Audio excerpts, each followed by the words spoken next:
Today I'm going to show you how to navigate the fretboard in a different way. Often we get stuck in these patterns and shapes, and when we try to break out of them, it becomes so easy to get lost. And nothing kills musical ideas faster than getting lost on the fretboard.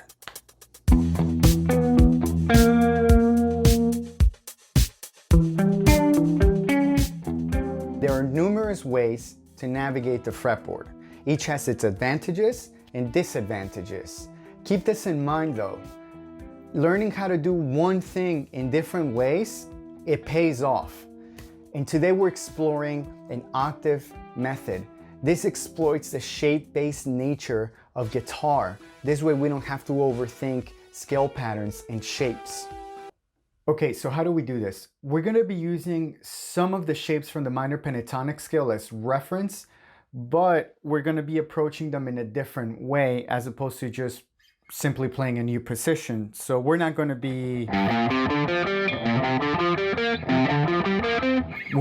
just switching shapes just like that. That's one way to do it, and we're going to do it a different way. That's what this whole thing is about, is approaching fretboard navigation in a bit of a different way.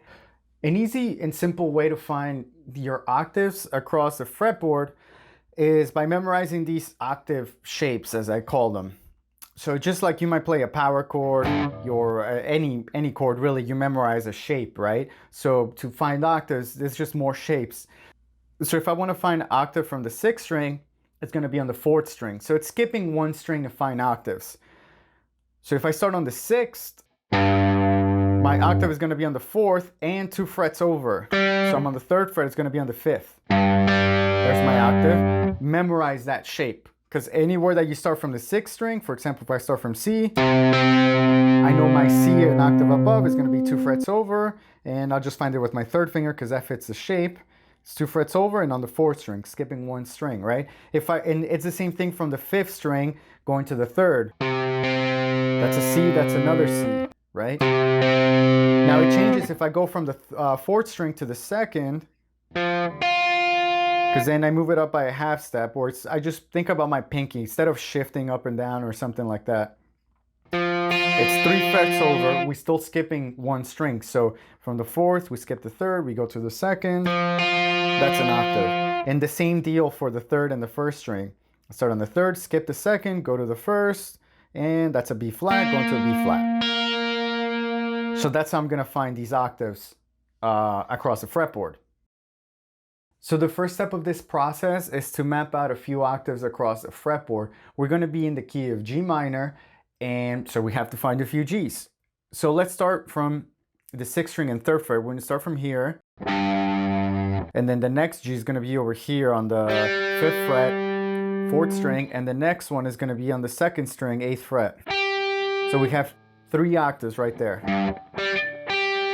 3 Gs, right?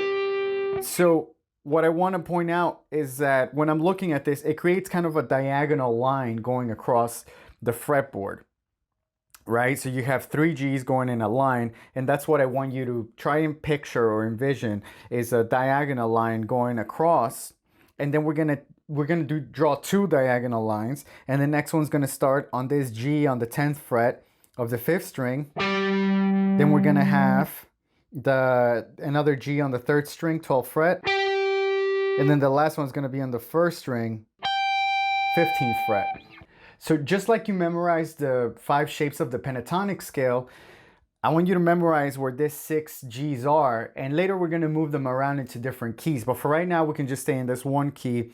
And just like you memorize those shapes, I want you to memorize these 2 diagonal lines, one starting on the 6th string, going to the 4th, going to the 2nd, and then the next one starting on the 5th, going to the 3rd, going to the 1st. Just 2 lines going across, right? Step 2 is to play the G minor pentatonic scale, starting from these Gs that we've mapped out.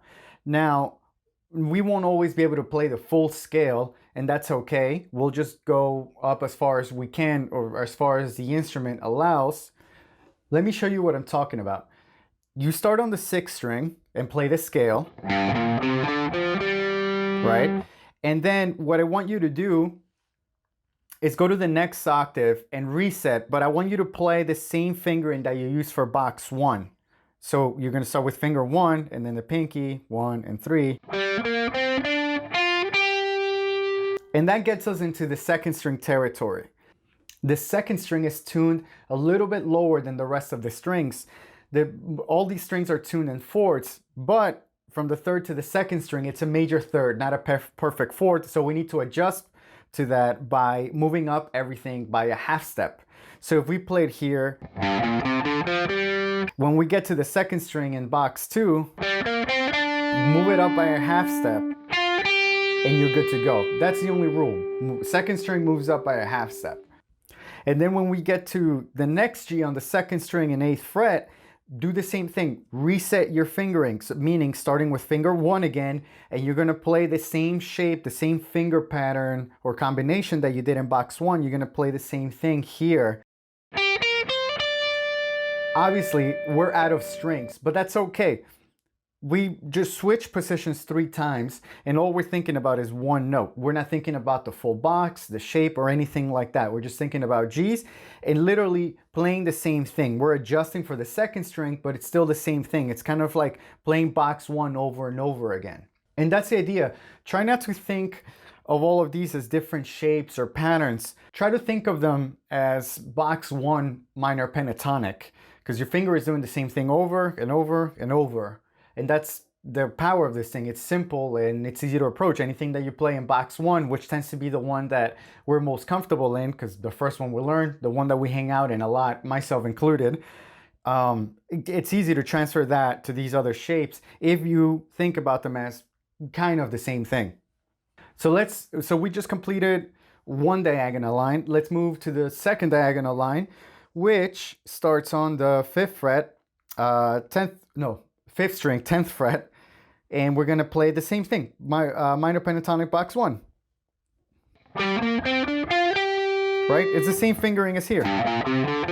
Except we're doing it here, finding this G, right? And then we hit the other G, which is in fret 12, string 3, and from there, we reset our fingers again.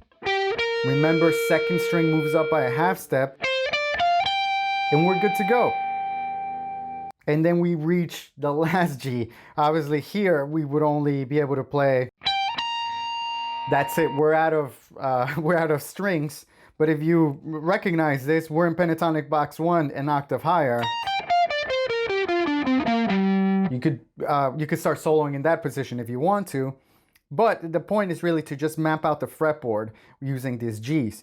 So again, we're always just transferring the fingering from box 1 all across the fretboard.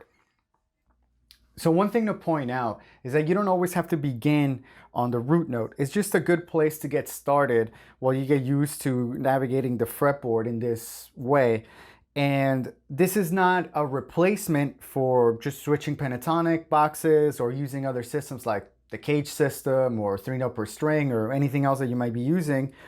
It fits well if you combine it with that. So sometimes I might just think about the root note and end up, and then here, and I'm not really thinking about the box yet, and maybe it takes me an extra second, but I'm like, oh, I'm in this box, box 3. You know, so it's a good way to switch as opposed to just going.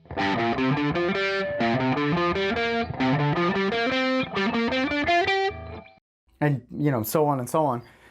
So it's a different way to approach it. And also, anything that you play in that first box, you can play anywhere else, even using the same finger. So if I did something like, I can do the same thing in the next octave. And again, in the next one. And in the next one. And the next one.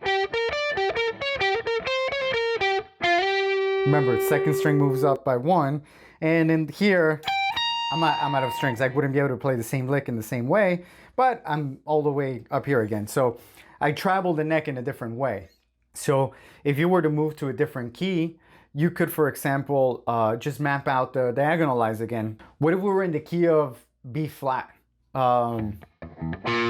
So here, our diagonal lines have shifted a little bit, but again, you have one on the 5th string, one on the 6th string. So I could start with the one that starts on the 5th string because my B flat is here on the 1st fret, and there, and here on the 6th string. So use this method in combination with the pentatonic shapes, again, with any other scales. It's very useful to attack the same problem in different ways. You can come up with things that you might not have thought of before, and you won't feel so boxed in to play in one shape. Like most of the time we might just stay in box 1, but there is no reason for doing that. I mean, unless you want to, but again, now you have the choice and you have a different way to switch. You don't have to do it with a lick. You can just jump from one octave to the next.